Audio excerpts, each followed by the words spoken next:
This is the Conqueror by Elite Tactical. This was sent to me by a company called SharperEdges.com. They're an online knife purveyor, a new company, and they feature a lot of brands, a lot of affordable brands. And these guys have a mission to get really great, robust knives in the hands of everyone who uses knives and who wants them and needs a good knife and doesn't want to spend a lot of money. They asked if I wanted to see any of them, and I said, sure, send a couple along. And they sent me the Parallax, which I did another video on, a knife I really like. And then I told them I love big knives, and they sent me this. I love big folders, you know me. And this, spoiler alert, I like this thing a lot.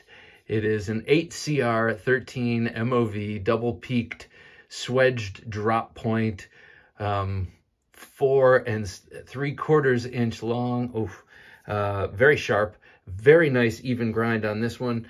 The grind on the Parallax was not as even. So, you know, maybe a new company working on consistency, but the grind on this one was perfect. Very, very sharp and nice. You got a thin blade with a tall, high height saber grind. So it's nice and thin, but still robust because it is flat ground. Really nice blade shape. You know, I love the double peak thing. I love the way it looks. And depending, it can be useful also. This knife has a GRN handle, so both scales on both sides, glass reinforced nylon, really nicely sculpted. Maybe sculpting is not the right word. Molded, very nicely molded. Feels very good in hand, this sort of wing pattern. Not only does it kind of pretty up a rather menacing looking knife, but it feels great to the fingers that wrap around the handle. It gives you a lot of space to really grip in and sink your fingers in there. So very nice look and very nice feel. Like I said, 4.75 inches. I love that. Not too many companies making big folders, so I applaud it whenever I see it, especially if it's well done. And this is well done.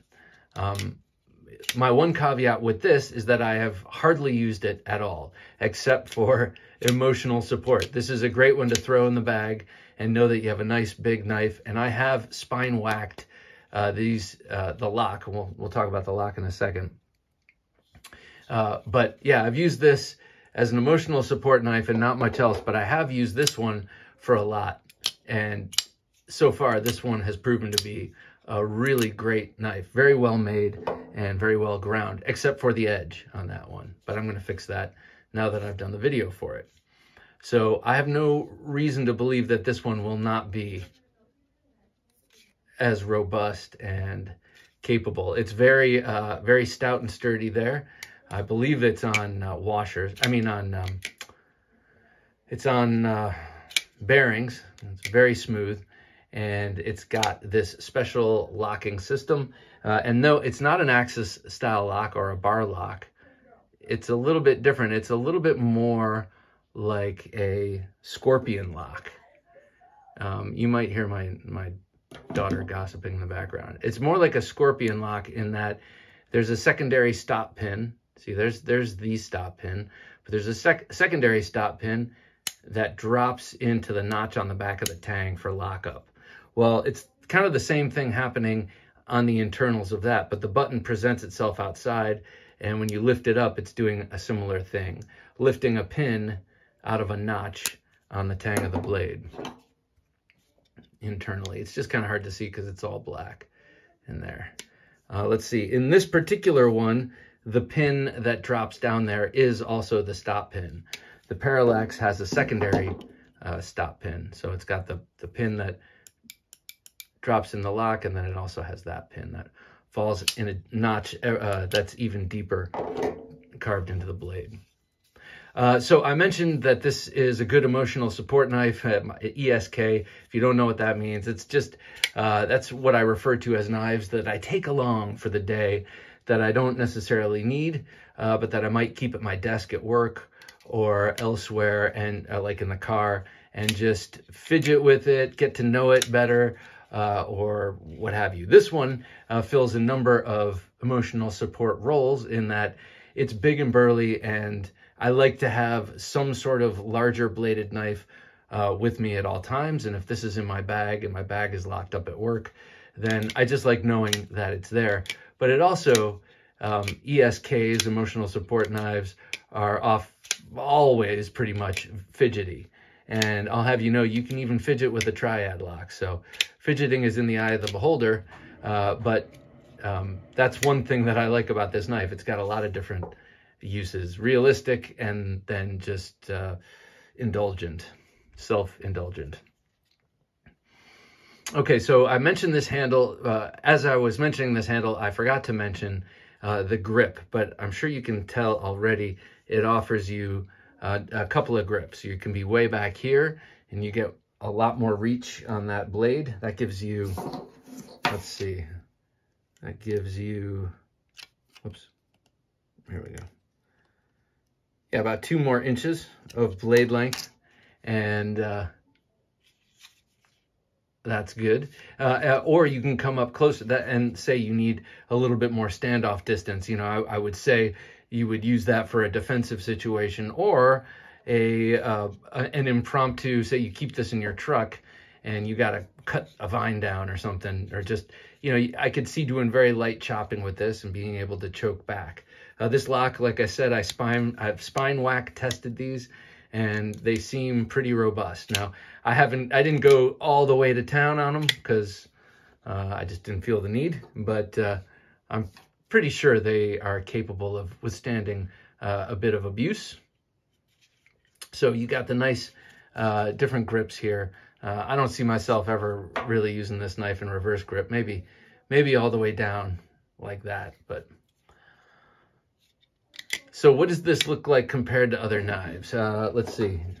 For the standard, that's the PM2. So as you can see, very large knife. Here it is with the Maxace Sandstorm, one of my favorite large knives these days. Bigger than the Sandstorm. Sandstorm is what, 4 1/4 inches, and this is 4 3/4 inches in blade length. Let's see. We got the 5-inch Boker Kalashnikov Bowie. Yeah. And, oh, of course, the granddaddy of them all the big knives. It's the Voyager XL. Let's see what that looks like.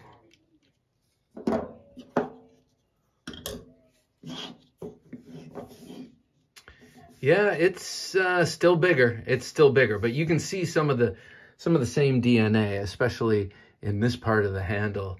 Well, I shouldn't say it's the same DNA, but it's the same similar design considerations in making a flipper this large. And by the way, yes, this can be fidgety, because all cold steels when you close it, if you push your finger up into the choil there, you will hit the ricasso, and then you can close it. So yeah, you can get fidgety with a triad lock, but not quite as fidgety as this. And this one, in terms of that, is very nice because it's not loud. For some reason, I'm not exactly sure why, it's not as loud as this even. This has that metal ting. This one sounds, though it's metal on metal, it gets muffled in this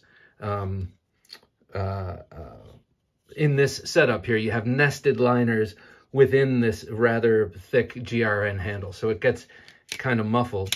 And so I like that too, especially if you're using this big black knife to do, to do things where you need to be quiet.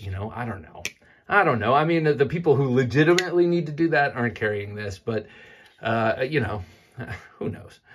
Maybe you're walking your dog and you see some sort of a creature and you don't want to alert it to your presence, but you still want your big knife out. So maybe you use this and it quietly deploys and you don't have to worry about it, as opposed to that, you can go like that. It's like a silencer on your knife. Then again, this might scare the creature away, just to see that flash of silver and to hear that loud pop. Yeah, or maybe not at all. But anyway, this is something I wanted to show you, wanted to introduce you to, because the company just reached out and introduced itself to me. And so far, I really like it. You got your deep carry pocket clip canted to follow the contour of the pocket, which is nice for blue jeans or any sort of flat top pocket. Here's an area of concern. I mentioned this on my video of the Parallax, the other knife. And it's not a huge area of concern, but at this point, the knife buying world is settled. That loop over pocket clips, it's great if you have a little notch cut out for the pocket clip, as they do in the handle, but also to have flathead screws there so they don't bind up your pocket. Because imagine a pair of jeans with its regular folded over seam coming in here, and you're gonna have to push it over those two little domed screws, and then every time you pull it out, and it's not gonna take long, it will start to fray the pocket. But also imagine having this big tactical, elite tactical knife riding in a pair of tactical pants, or even Carhartts that have doubled over seams for wear protection. That's not even gonna fit. So the clip, though nice and deep carry, I think needs a little work. Just flat screws definitely to start, and maybe a little more capacious under there, but definitely the flat screws. But on the whole, I have no real criticisms of this knife. All of that being said, I will be thrashing on this and reporting back on it. I have declared it an ESK, so now I have to prove, and part of its qualifications as ESK is that it's a brute and a bruiser. But now I have to prove it. So I'll take it out to the log. I just got a new log out back that I'll be busting stuff up on. So we'll see how this goes. All right, I want to thank sharperedges.com. Check them out for robust knives, economical knives, and especially I like this Elite Tactical brand. All of the designs seemed quite original from Elite Tactical, and to be quite honest, I can't say that straight across the board from what I saw on that website, but mostly yes. I mean, it's hard to avoid influence, but every once in a while you'll see something that feels a little bit more than influence. But not here. Not here at all. What you see with this Elite Tactical is pretty sweet. Alrighty, thanks for watching, and keep your eyes peeled for more on this one.